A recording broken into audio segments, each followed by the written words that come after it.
Hello, Gemini. You got a stalker. You got yourself a stalker, Gemini, and some of you guys already know that. And I'm just here to let you know what they want you to know, because they're gonna straight up tell you. They're gonna stalk around the place. And I'm gonna help you guys. So let's have fun with this, and let's have a look at the astrology reading cards for who.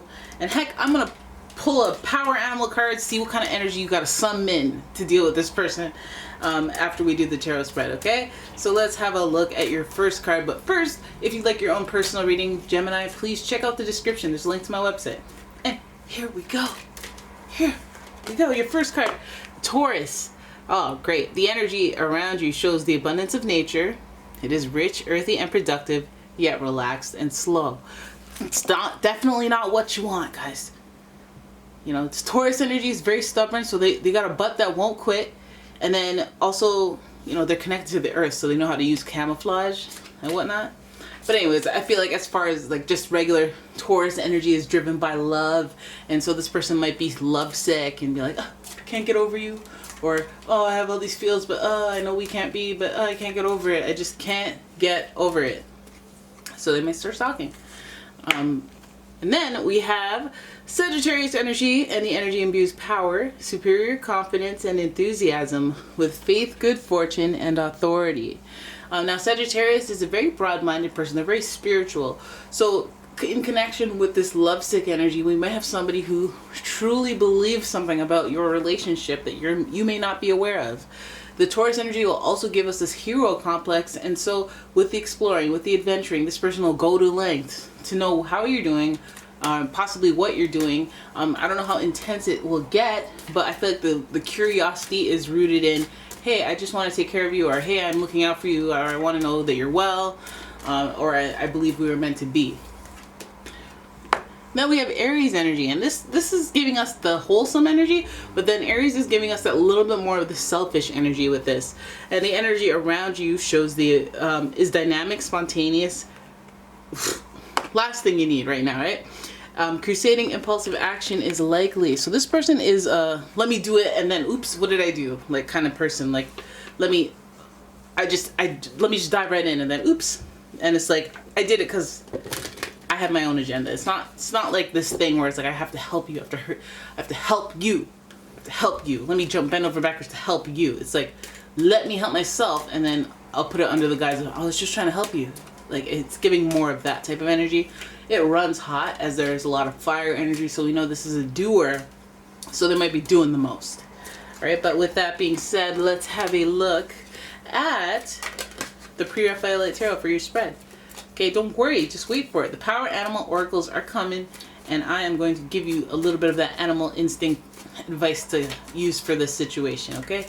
So wait for it, dear. First card you got is the Knight of Pentacles. Knight of Pentacles knows what they're doing. They know what they've been dealing with. This is not somebody that is random. It's somebody who is known to you, and you know some of their old tricks. So you're like, oh, I know this stalker. Oh, I know Jim. Oh, yeah, I know what he gets into. I noticed some of my mail is missing. Then we have the Hierophant, more of that Taurus energy. It's giving us the stubborn protector energy. I need to know your affairs. I need to know what's going on in your life so I can navigate and plan and possibly orchestrate some things and make it seem natural, make it seem organic. But also when it comes to this energy, we're talking about marriage. We're talking about significant commitments, and so this person either wants one from you, or it's the case that you were in one with them, this psychopath. Like, what were you thinking? I'm sorry, guys. But yeah, no, giving us that really committed energy, so they might be feeling this really strong connection towards you. Let's not forget that there's the Venus-Mars dynamic here with Taurus and Aries. They're planetary rulers, Venus and Mars. So we have that dynamic in the mix. It's like a relationship. Ooh, this person, this person, they feel abandoned. They feel left in the cold and left on the sidelines from the outside looking in at your life. So this person might feel left out of your life. Now, what if it's one of those situations where you said that you'd be friends, and then, or you said that, hey, let's keep in touch, even though it didn't work out or whatever the heck. And now this person's feeling like you didn't keep with that this person may feel like they have sacrificed a lot for you or for their relationship with you, and they've been shunned by their community, or they have no one to turn to at this point. It already done mash up for them, and they may be a little resentful. They may be having trouble with the transition of being abandoned by people, or having that, so not solo energy, but just being without that feeling of nurture that they were longing for, that they're supposed to have, that sense of community and that sense of support. They're not doing well without it. So then we have, who's this? The Five of Swords. Okay, we're getting a little more drama here. Five of Swords, this person may have some regrets about how things went down with you. They may have said some things that they regret.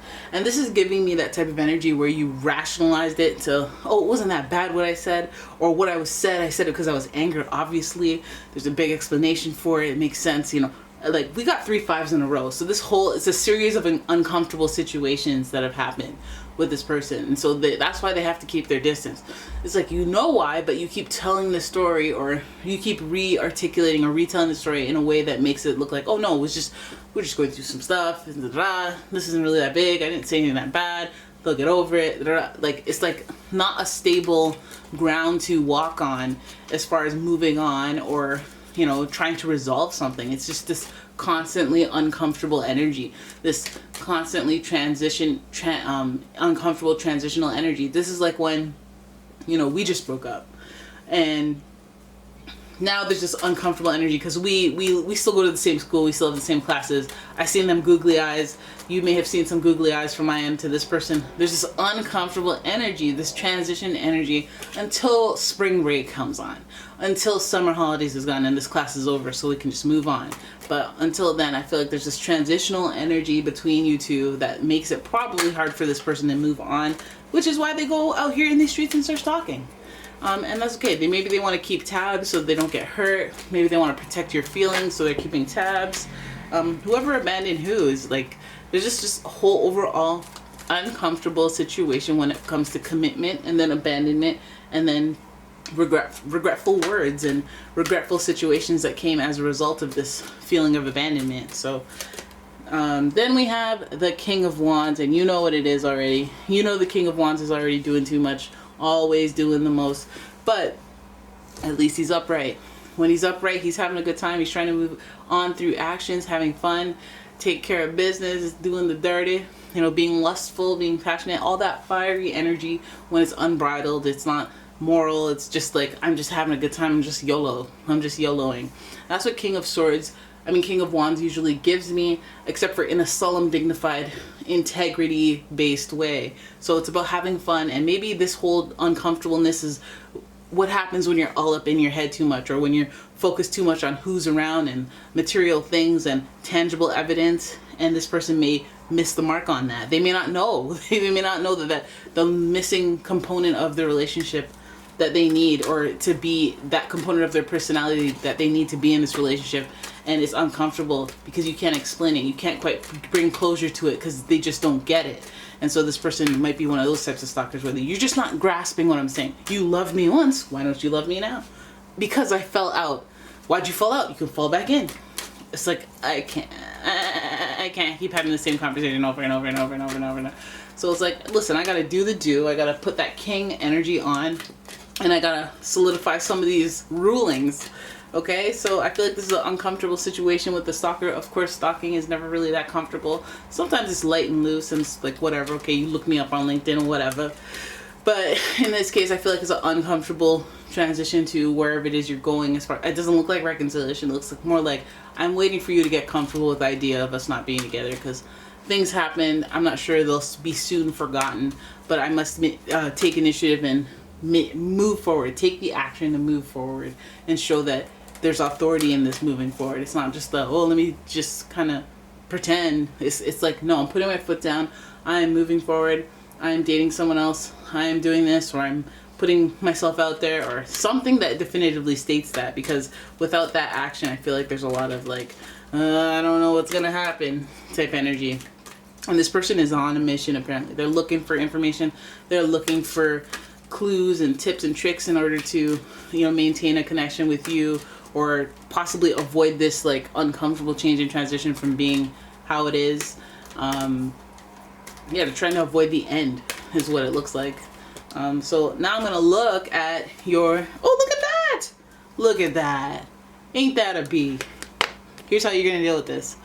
This is the pelican energy, forgiveness. Forgiveness. And it makes me feel like it's Sunday morning and I should be like, and my hands are in the sky and I'm wearing a nice little hat with a doily on it or whatever the heck. And let go of your judgments. How this person handles stuff, as long as they stay legal, as long as, like, it's not your job to explain. Here's how, here's why, here's this, here's that, here's this. But if you want to have a sympathetic ear, sure, and then give it a time limit, create some boundaries, and tell this person, you know, blah, blah, blah. I would say you need to keep it pushing. You know, it's not that you're a bad person, it's not that you're this, or, you know what I mean? It's just like, however it is, based on what you know about this person, helping them move on by giving them a little bit of grace, a little bit of forgiveness. Everybody goes through a little bit of a crazy time in life, you know. I'm not saying if they're crossing a line to not, like, be concerned, but I'm saying that, you know, just giving that forgiveness might free them of being like maybe the hope of one day the feelings dissipating about that issue or this uncomfortable event. It will give this person the freedom to heal and let go of the situation rather than be like, oh crap, I messed up, I could fix it, I could fix it. You know, it's like, no, I forgive you. It's just, let's take some time, let's relax, let's chill out. Girl, be calm, and like, let's keep it flying. I'm a pelican. I gotta deliver some baby storks. You know, I'll be right back. Like, just whatever's cool, whatever's calm, whatever's forgiving, whatever's done through a forgiving eye. And I don't just mean be like, all right, I forgive you. Cha. I mean, like, let me look at this sympathetically. Let me, like, look at this person and pretend like, yeah, if I lost me too, I'd be devastated. I'd be stalking day and night. Like, I get it. But, like, you know, let me see how I can mentally create a journey towards, I'm okay now. I'm good. Not that it's your responsibility, but it's kind of like if you kind of let that forgiveness energy guide you through your interactions with this person. You know, pelicans can bite too. They can bite. Okay, they can swallow you whole. So, like, you know, just use the forgiveness, knowing that you full well can just clap your wings and fly off, or, you know, gobble gobble, etc. Right? So just have that forgiveness to them if you have to deal with this person directly. All right. So there it is. That is your reading. I hope you guys enjoyed it. If you did, please give the video a thumbs up and subscribe to my channel. Leave a comment, share the video, and if you'd like your own personal reading, go ahead and check out that description. There's a link to my website as well as a link to my Etsy shop. And yeah, I will see you guys in the next one. Bye bye.